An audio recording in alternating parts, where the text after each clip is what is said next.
अच्छा जी। तो राउटिंग के बारे में बात करें हम, राउटिंग के अंदर इंशाल्लाह हम किस तरह राउटिंग वर्क करती है, क्या राउट टेबल्स होते हैं, क्या हमारे पास राउटिंग की इम्प्लीमेंटेशन होती है, और बहुत सारी चीज़ें राउटिंग के बारे में क्योंकि समझनी है, तो इंशाल्लाह वो आज की क्लास में देखेंगे। ठीक है। अच्छा, राउटिंग बेसिकली होती क्या है? Routing is a pattern matching system. अच्छा, तुम लोगों ने नोट किया होगा कि हम लोग अभी जो अपना कंट्रोलर्स वगैरह बनाते हैं, एक्शन मेथड्स बनाते हैं, तो अगर मुझे ब्राउजर से कोई एक्शन मेथड कॉल करना होगा तो मैं हमें क्या करना पड़ता है, यानी हमें अगर ब्राउजर से कोई एक्शन मेथड कॉल करना होता है तो क्या करते हैं, अपनी डोमेन का नेम यानी लोकल होस्ट और आईपी जो भी है, ठीक है, फिर वो स्लैश, और स्लैश के बाद क्या, पहले कंट्रोलर का नाम, फर्स्ट करो, अगर होम कंट्रोलर है तो होम कंट्रोलर स्लैश, और फिर मेरे एक्शन मेथड का नाम, और फिर अगर कोई पैरामीटर एक्शन मेथड में है या नहीं है तो वो गिवन होगा। ठीक है। स्टार्टिंग की एमवीसी की स्टार्टिंग की क्लासेस के अंदर हमने ये काम किया था कि किस तरह से यूआरएल के थ्रू, ब्राउजर के थ्रू, क्वेरी स्ट्रिंग के थ्रू किस तरह से कॉल कर सकते हैं। ठीक है। ये सब तो हो गया। बेसिकली राउटिंग यहाँ पर कहाँ आती है, देखो अब अगर तुम यूजर के लिए भी ऐसी वेबसाइट बनाओगे ना, जिसमें पहले कंट्रोलर बताओ, फिर कंट्रोलर स्लैश, फिर क्या करो आप, ये बताओ कि भाई कौन सा एक्शन मेथड पे जाएगा यूजर, तो यूजर के लिए ये वेबसाइट कन्वीनियंट नहीं रहेगी, यूजर के लिए ये सब कुछ बहुत ज़्यादा इनकन्वीनियंट रहेगा। ठीक है। यूजर कभी भी बहुत ज़्यादा इसे फ्रेंडली नहीं समझेगा, यूजर हमेशा समझेगा कि इसमें क्या हो रहा है, इसमें कोई ऐसा फंक्शन परफॉर्म हो रहा है जो यूजर को कम से कम कंफर्टेबल नहीं करेगा अपने साथ। ठीक है। तो हम इस काम के लिए क्या करते हैं, राउटिंग करते हैं। राउटिंग क्या होता है, राउटिंग बेसिकली एक पैटर्न मैचिंग मैकेनिज्म है, पैटर्न मैचिंग सिस्टम है। ठीक है। जो कुछ पैटर्न को मैच करके आप क्या करते हो, आप यूआरएल क्रिएट करते हो एक तरह से, ये समझ लो। ठीक है। किसी भी स्पेसिफिक एक्शन मेथड तक पहुंचने के लिए आप एक यूआरएल क्रिएट करते हो, और कैसे क्रिएट करते हो, राउटिंग के थ्रू, राउट टेबल के थ्रू। सही है।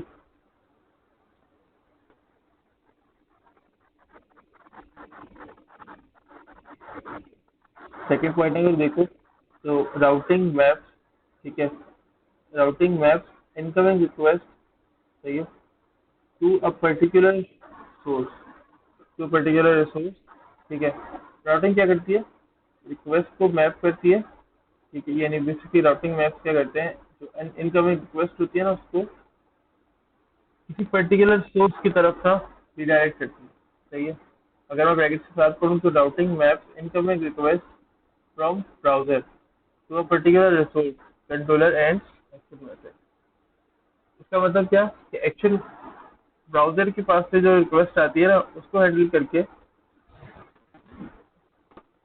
उसको ये कंट्रोलर या एक्शन मेथड के ऊपर पास करती है। यानी राउटिंग जो है वो, राउटिंग मैकेनिज्म जो है मेरे वो ये काम करता है, रिक्वेस्ट को पास करना उसका काम होता है। ठीक है। अगर यहाँ पे समझ जाए, देखो पहले क्या करते थे, असल में हम करते क्या थे, domain dot com slash home slash about, लेकिन असल जो मकसद है वो हमारा ये नहीं है, हमें करना है ये, क्योंकि अगर यूजर इस तरह की वेबसाइट यूज करेगा ना तो वो ज्यादा कन्वीनियंट रहेगा। आप लोग भी वेबसाइट पे जाते होगे तो आप लोग क्या देखते होगे, आप लोग देखते होगे कि राउटिंग इस तरह से हुई होती है। ठीक है। ऐसा नहीं होता कि राउटिंग अपनी वजह से हुई हुई है, कोई भी एक्शन मेथड, कोई भी नेम, कुछ भी डाला और बस राउटिंग हो गई, नहीं, राउटिंग इस तरह से हुई होती है बहुत सिंपल, ताकि हर यूजर को समझ में आ सके। ठीक, कि लेट से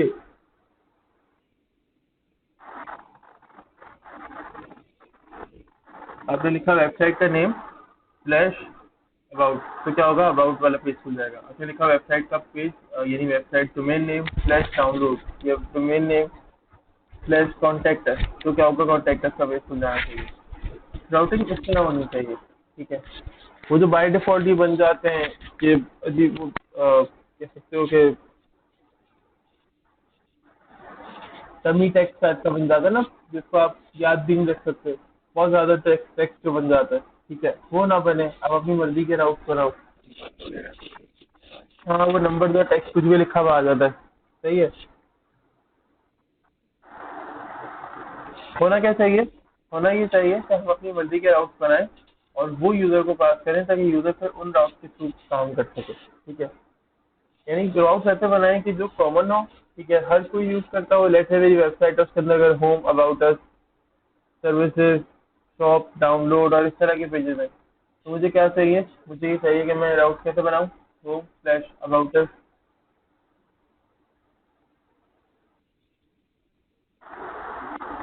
और इसी तरह की एग्जाम्पल्स के होम स्लैश अबाउट अस या होम स्लैश कॉन्टैक्ट अस या होम स्लैश सेक्शन या होम स्लैश अलग अलग करे शॉप या होम स्लैश सर्विसेज, इस तरह के अगर मैं यूआरएल बनाऊंगा, यूआरएल इस तरह के राउट बनाऊंगा राउट टेबल्स के अंदर से। ठीक है, तो वो बेहतर होगा। सही है। अच्छा देखो, ये क्लाइंट से सर्वर की तरफ जब रिक्वेस्ट जाती है ना, ठीक है, तो क्या होता है, तो कोई खास यानी ये समझ लो कि क्लाइंट है कौन, ब्राउजर या वो यूजर जो वेबसाइट पे रिक्वेस्ट कर रहा है। अब सर्वर कौन सा है, मेरी एप्लीकेशन है। ठीक है, सर्वर के पास जब रिक्वेस्ट जाएगी ना, तो अगर राउटिंग के थ्रू जाएगी, यानी अगर अगर तुम्हारे राउट सही से बनाए हुए हैं, तो यूजर क्या कर सकता है, यूजर मैनुअली ऊपर यूआरएल के अंदर लिख सकता है उसको, जो जो भी एक्शन मेथड या जो भी कंट्रोलर या जो भी बेसिकली जो भी उसको पेज चाहिए वेबसाइट का। लेकिन अगर वो वही ऊपर वाली फॉर्म में होगा कि डोमेन स्लैश कंट्रोलर नेम और स्लैश एक्शन मेथड, तो यूजर को तो एक्शन मेथड नहीं पता होता ना। यूजर तो नॉन टेक्निकल बंदा होता है, यूजर को क्या पता कि एक्शन मेथड क्या है, ये सब कुछ क्या होता है। ठीक है, यूजर को ये सब कुछ नहीं पता। यूजर को चाहिए सिंपल यूआरएल, तो ये वेबसाइट स्लैश सर्विसेज, बस ये सर्विसेज ओपन हो जाएंगी। इस तरह का यूजर नेम चाहिए होता है, इस तरह का राउट चाहिए होता है, इस तरह का लिंक बेसिकली यूजर को चाहिए होता है। ठीक है। अच्छा, राउटिंग काम कैसे करती है भाई?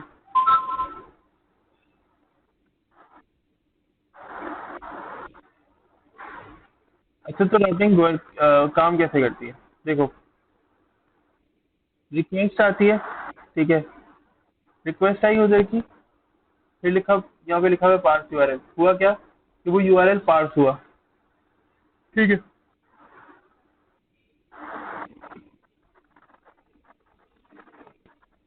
वो यूआरएल पास हुआ। ठीक है, यानी पार्स हुआ बेसिकली, यानी कन्वर्ट हुआ। किसमें, नीचे देखो, राउट टेबल के अंदर कोई अगर राउट होगा ना, उसमें कन्वर्ट होगा ये यूआरएल।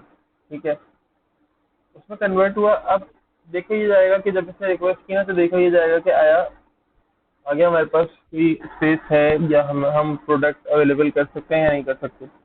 ठीक है, अगर नो, तो भाई 404 एरर, यानी अगर उसका कॉरेस्पॉन्डिंग पेज या जो भी चीज़ अगर मौजूद होंगी ना, लेट से रिक्वेस्ट तो आ गई यूआरएल के थ्रू, लेकिन वो पेज ही नहीं है वेबसाइट के अंदर।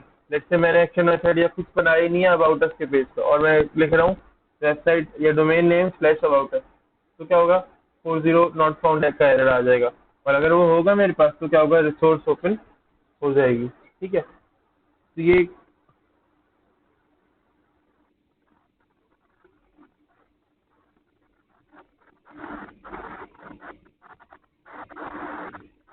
फिर उसके बाद राउट टेबल बेसिकली क्या होता है?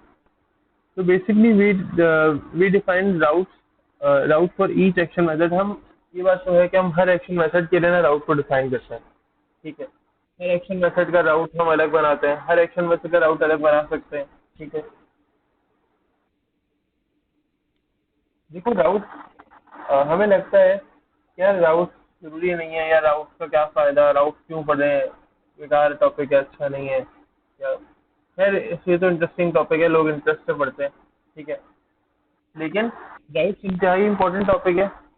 इंटरव्यूज के अंदर अगर आपने राउटिंग नहीं पढ़ी हुई ना, तो आप बहुत बहुत परेशान हो जाते हो। अक्सर क्वेश्चन कभी ना कभी हो जाते हैं राइटिंग से भी। और खासतौर पे अगर आप एमवीसी पे इंटरव्यू देने जा रहे हो, किसी भी प्लेटफॉर्म पे, चाहे पीएचपी लारावेल का एमवीसी आप ट्राई करना चाह रहे हो, हमने एंगुलर जेएस वाली चीज पर हमने राउट्स बनाने की कोशिश की थी। ठीक है, चाहे आप एमवीसी एसपी डॉटनेट पे कर रहे हो, लारावेल पे कर रहे हो, किसी भी और लैंग्वेज पे कर रहे हो, आप अगर एमवीसी का इंटरव्यू देने जा रहे हो, तो आपको राउट्स का कॉन्सेप्ट होना ही चाहिए। आप कोई भी वेब डेवलपमेंट की तरफ जा रहे हो ना, तो राउट्स का कॉन्सेप्ट आपको होना चाहिए। अच्छा, ये राउट्स के बारे में आपसे पूछा जा सकता है। यहाँ एमवीसी में ना राउट्स बनाना बहुत आसान होता है। अच्छा जी, तो we define route for each action method, हम हर एक एक्शन मेथड के लिए राउट को डिफाइन करते हैं, नहीं करना पड़ता है। ठीक है। All the routes are stored in route table, तमाम जो राउट्स होते हैं वो स्टोर होते हैं कहाँ पर, राउट टेबल के अंदर स्टोर होता है। ठीक है। Each incoming request is mapped to this route table, हर जो रिक्वेस्ट होती है ना वो इस राउट टेबल की तरफ मैप की जाती है, यानी इस राउट टेबल की तरफ भेजी जाती है। फिर ये राउट टेबल इस बात का फैसला करता है कि ये जो एक्शन मेथड है या ये जो रिक्वेस्ट है इसको कैसे पास करना है आगे। ठीक है।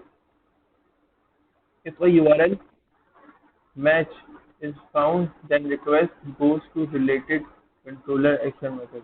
अब अगर तो कोई यूआरएल है, ठीक है, वो मैच कर गया हमारे यूआरएल से और राउट टेबल के यूआरएल आपस में मैच कर गए, तो क्या होता है जो रिक्वेस्ट होती है वो रिक्वायर्ड या समझ लो जो उस यूआरएल के अंदर गिवन कंट्रोलर या एक्शन मेथड होता है ना उस तक पहुंच जाती है। तो फिर क्या करते हैं प्रोग्राम, उस तक वो रिक्वेस्ट पहुंचा देता है। फिर if URL does not found the application return 4040, अगर तो यूआरएल जो है ना वो नहीं फाइंड कर पाता एप्लीकेशन तो क्या होता है, ये रिटर्न कर देता है 404 एरर पेज, यानी वही नॉट फाउंड का पेज। ठीक है। अच्छा, अगर बात करें ना तो मेरे पास राउट्स की कुछ टाइप्स होती है। मैं फिलहाल हम आज चीज कर नहीं रहे, मैं सिर्फ राउट्स की सिर्फ बताना चाह रहा हूँ कि राउट्स की दो टाइप्स होती हैं और वो किस तरह से काम करती हैं। ठीक है। लेकिन हाँ, हम नेक्स्ट क्लास में दोनों टाइप्स को डिस्कस करेंगे और इन पे काम भी करेंगे। ठीक है। अच्छा, फिर टाइप्स ऑफ राउटिंग आ गया। तो भाई दो टाइप्स होते हैं राउटिंग की। अगर आप एमवीसी पढ़ रहे हो तो सेकंड टाइप आपके लिए गिफ्ट। अगर आपने सिर्फ ASP.NET या सिर्फ वेब डेवलपमेंट करनी है ना तो ये जो कन्वेंशनल राउटिंग होती है, ट्रेडिशनल राउटिंग जिसे कहते हैं, ठीक है, ये कह लो कि राउट कॉन्फ़िग की फाइल जो यूज करके हम काम करते हैं। ASP.NET के अंदर ना एमवीसी के अलावा का जो ASP.NET है सिंपल, ठीक है, उसके अंदर राउटिंग के जो मैं कहना चाहता हूँ ना वो ये है सिंपल वाला, फर्स्ट वाला। और अगर आप एमवीसी पढ़ रहे हो, ठीक है, डॉट नेट में, तो ये सेकंड जो एट्रीब्यूट राउटिंग है ये आपके लिए गिफ्ट है। गिफ्ट क्या होता है, गिफ्ट वो चीज़ होती है जो अगर आपको मिले तो आपकी जिंदगी में बहुत आसानियां हो जाती हैं, आप बहुत अच्छा फील करते हो। तो ये जो एट्रीब्यूट राउटिंग है ना, जब आप ये पढ़ोगे तो आप बहुत अच्छा फील करोगे। ठीक है। और बाकी ट्रेडिशनल राउटिंग के अंदर भी इतना कोई खास मुश्किल नहीं होता। बेसिकली हम तो समझ के राउटिंग करते हैं, लेकिन हाँ ये होता है कि जो गिवन राउट्स होते हैं ना आप उनकी मदद से भी नए राउट्स बना सकते हो। ठीक है। गिवन राउट को सिर्फ आप कॉपी करो और उनके अंदर चेंजेस करके नए राउट क्रिएट कर सकते हो। ठीक है।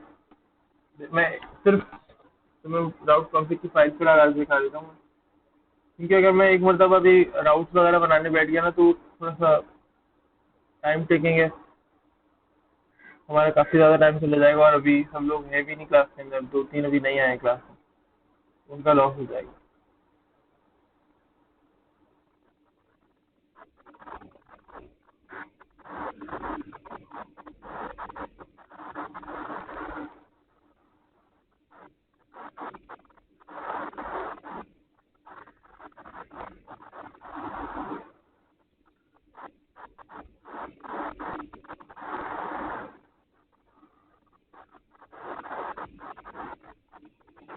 नेक्स्ट क्लास में इसी प्रोजेक्ट पे काम करेंगे, ठीक है, याद रखना।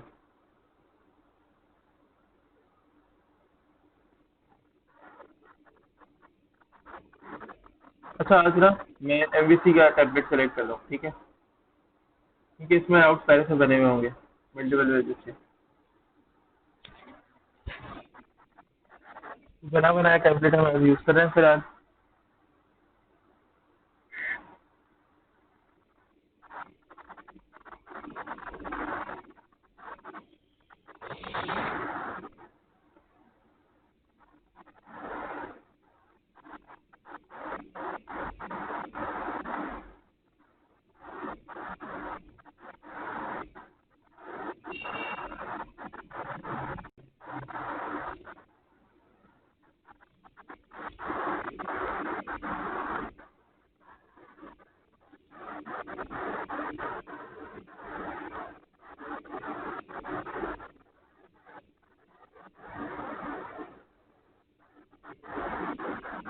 नहीं, हम महत का नहीं, यार ये लोग बाकी भी नहीं है ना, मौसम भी नहीं है, अगर मुबीन भी नहीं है शायद। मैं पार्टिसिपेंट्स को देख लेता हूँ, तो मुबीन भी आ गया। सही है, सही है।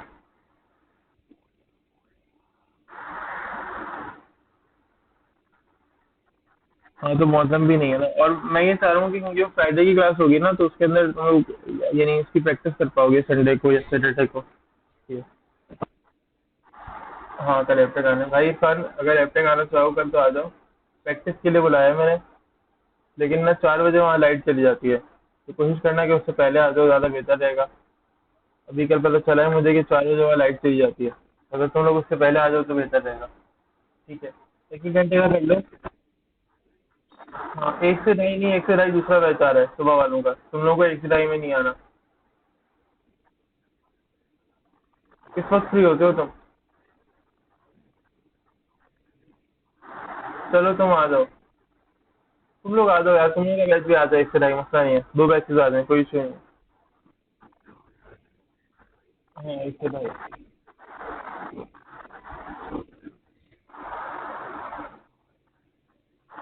सही है, तुम सब लोग 1 से 2:30 बजे के टाइम में आ जाओ, ठीक है। अच्छा देखो, यहाँ पर ना एप्लीकेशन बनी हुई है, यानी यहाँ पे हम नेक्स्ट क्लास में क्या करेंगे, जब मैं खुद से बनाऊंगा ना ये सारी चीज़ें, तो उस वक्त क्या करेंगे, उस वक्त हम ये कंट्रोलर एक्शन मेथड ये सब कुछ खुद बनाएंगे। ठीक है, अभी यहाँ पर ये कंट्रोलर एक्शन मेथड यहाँ पे 2-3 बने हुए होंगे। ठीक है, अभी तो मुझे सिर्फ यूज़ करना है, मैं एग्जीक्यूट कर लेता हूँ जरा। जब मैं एग्जीक्यूट कर रहा हूँ F5 प्रेस करके, जब इसको, तो एक स्पेसिफिक पेज ओपन होगा। ऐसा क्यों है?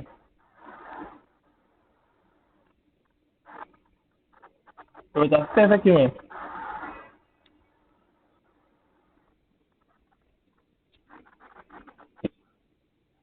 अभी मैं अभी मैंने अभी मैंने ये जो पेज ओपन किया है, मैंने एग्जीक्यूट किया ना कंट्रोलर के अंदर जाके, तो एक स्पेसिफिक एक्शन मेथड ओपन हो जाएगा, यानी अगर देखा जाए ना, कंट्रोलर का एक स्पेसिफिक एक्शन मेथड ओपन होगा अभी। ठीक है, क्यों? बाय डिफॉल्ट क्या सेट हुआ है? कहाँ सेट हुआ है? राउट में? हाँ, बिल्कुल सही कहा इरफान ने। बेसिकली होता क्या है कि बाय डिफॉल्ट इंडेक्स सेट हुआ होता है हमारे राउट टेबल की कॉन्फ़िगरेशन में। ठीक है, तो क्या होता है, हमें बाय डिफॉल्ट ये इंडेक्स का ही पेज मिलता है। अब आप इसके अलावा कहीं और क्लिक करोगे तो क्या होगा, वो अलग अलग पेजेस ओपन हो जाएंगे। लेकिन ये देखो, ये तो नहीं करना ना हमें कि होम होम स्लैश फिर कॉन्टेक्ट अस, नहीं ऐसा नहीं करना। हमें करना ये है कि बस होम लिखा हुआ हो तो होम पेज ओपन हो जाए।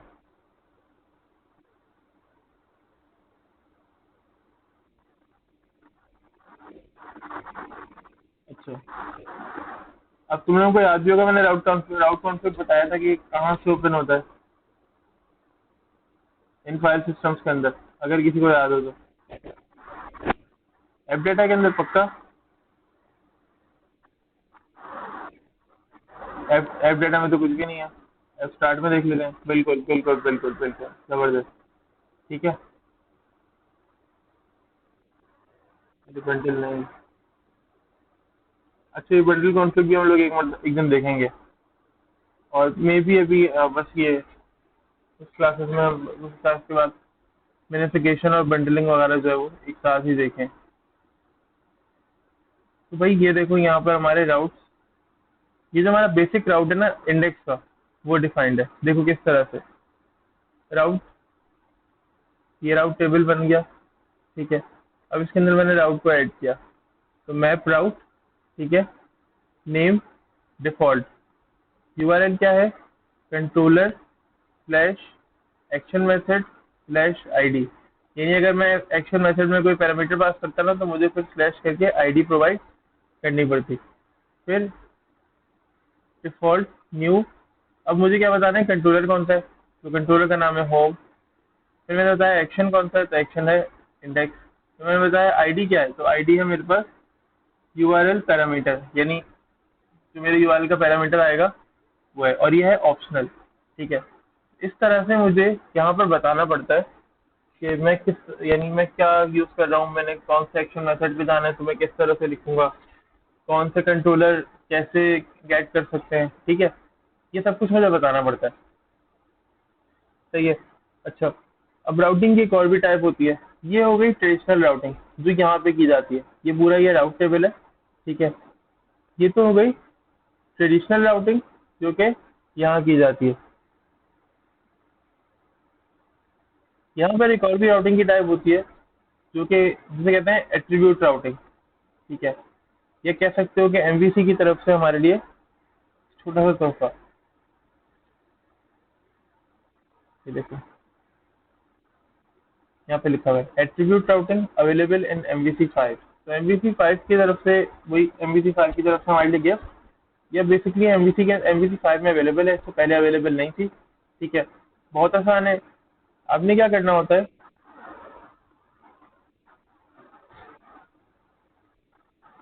ये जो ब्रैकेट है ना, आपने यहाँ पर बस एट्रीब्यूट्स डिफाइन करने होते हैं। बेसिकली आप इसे फिल्टर कह लो, वर्ब कह लो, आप यहाँ आपने यहाँ पर एट्रीब्यूट डिफाइन करना होता है कि आप किस तरह से अपने पेज को व्यू करना चाह रहे हो। यानी आपने ये डिफाइन करना होता है कि भाई ये इसका यूआरएल क्या होगा, ठीक है। बस अब जब आपने ये डिफाइन कर दिया कि इसका यूआरएल क्या होगा, तो आगे चलकर आप जब भी इस वेबसाइट को कॉल करोगे या जब भी इस एक्शन मेथड को कॉल करोगे अबाउट के, तो आप उस यूआरएल के थ्रू करोगे जो आपने यहाँ पर नया यूआरएल सेट किया होगा। अब आपको राउट कॉन्फ़िगरेशन फाइल में जाने की कोई ज़रूरत नहीं होगी, आप डायरेक्टली यहीं से डिफाइन कर सकते हो। बट अगर आप MVC5 के अलावा कहीं काम कर रहे हो, क्योंकि देखो अगर तुम लोग आगे आगे जॉब्स पे जाओगे या कंपनी के अंदर काम करोगे, तो वहाँ पर वो ट्रेडिशनल राउटिंग जो है वो काम आएगी। वहाँ पर अगर MVC4 पे काम कर रहे हो, क्योंकि अक्सर ऐसा होता है कि हम जब कंपनी के अंदर जाते हैं तो उनके कुछ प्रोजेक्ट्स होते हैं जो पुरानी टेक्नोलॉजी पे चल रहे होते हैं, और क्लाइंट कहते हैं कि नहीं यार अभी आप अपडेट नहीं करो, या कंपनी कहती है कि भाई अभी इसके अंदर बग्स बहुत हैं या अभी नया नया सॉफ्टवेयर था ये और फ्रेमवर्क अपडेट आ गए, तो अभी हम पहले इसके बग्स फिक्स करते हैं कि इश्यूज फिक्स करके फिर नए फ्रेमवर्क पे लेकर आएंगे। तो वहाँ पर क्या होगा, आपको MVC4 पे काम करना पड़ेगा। अब क्या पता MVC4 पे या 3 पे काम कर रहे हो और कोई ऐसा राउट बनाना पड़ जाए, ठीक है, तो यहाँ पर नहीं बनेगा। वो कहाँ पे, वो राउट कहाँ पे आपने बनाना है, वो राउट आपने ट्रेडिशनल राउटिंग वाली जगह पे बनाना है, ठीक है। वो राउट आपने यहाँ एट्रीब्यूट राउटिंग के साथ नहीं क्रिएट करना। हमेशा देखो एट्रीब्यूट राउटिंग वाले राउट्स भी राउट टेबल में ही सेव होते हैं जाकर, लेकिन बस वो हमें विजिबल नहीं होते, समझ लो, ठीक है। ये राउट्स ही होते हैं, ऐसा नहीं है कि ये राउट्स की कोई जुगाड़ है या ऐसा कोई सीन है। ये बाकायदा MVC की तरफ से डिफाइंड है, ठीक है। और बस MVC5 के अंदर ये होता है, और इससे पहले की जो वर्जन है ना उसमें एट्रीब्यूट राउटिंग जो है वो नहीं होती थी, ठीक है। और जाहिर है उसके अंदर हमें ये करना पड़ता था कि फिर हमें ये राउटिंग है, कन्वेंशनल राउटिंग या ट्रेडिशनल राउटिंग, ये करनी पड़ती थी। और सही सच्ची बात यह है कि इसके अंदर बहुत मेहनत लगती है। तो ये फिर अच्छा हो गया कि MVC है, क्योंकि इसके अंदर क्या होता है कि अगर आपने कम से कम भी काम करना है ना, ठीक है, अगर आपने मल्टीपल एक्सपेरिमेंट के ऊपर काम करना है तो आप इस तरह से कॉपी करो, ठीक है। कि नीचे बेशक आप नहीं लिखना चाह रहे लेकिन आप उसको पेस्ट करो, फिर इसमें चेंजेस करो, जबकि उसके अंदर इसके कॉपी पेस्ट करने से भी कम टाइम लगता है। एक तो कॉपी पेस्ट करना होता है, एक खुद से करना होता है। लेट से अगर मैं करूँ कि मैं बहुत बड़ा वो बन रहा हूँ कोई प्रोफेसर, ठीक है, और चीज़ें सेम है आगे,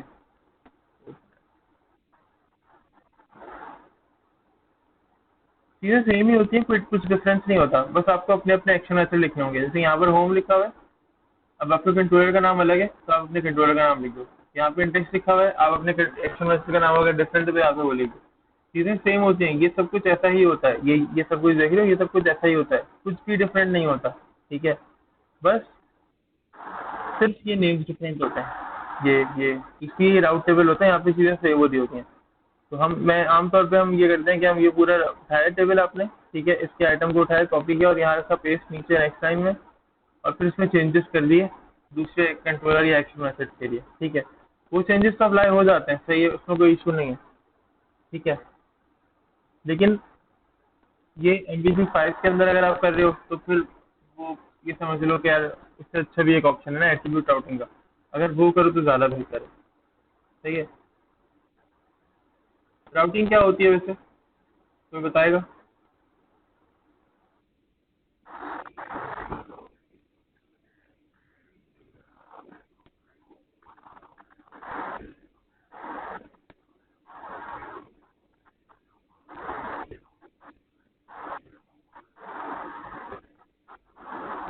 और कोई?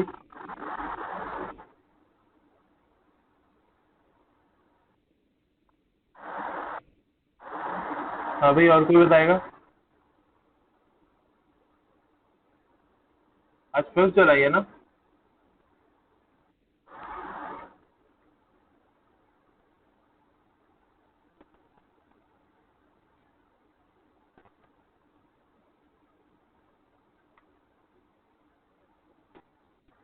हाँ भाई अब्दुल्ला, राउटिंग क्या होती है?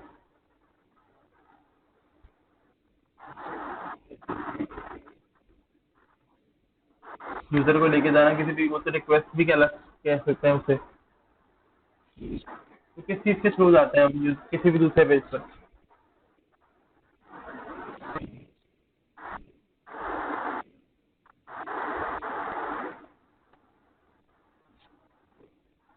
यूआरएल के थ्रू। यूआरएल कोई भी हो सकता है।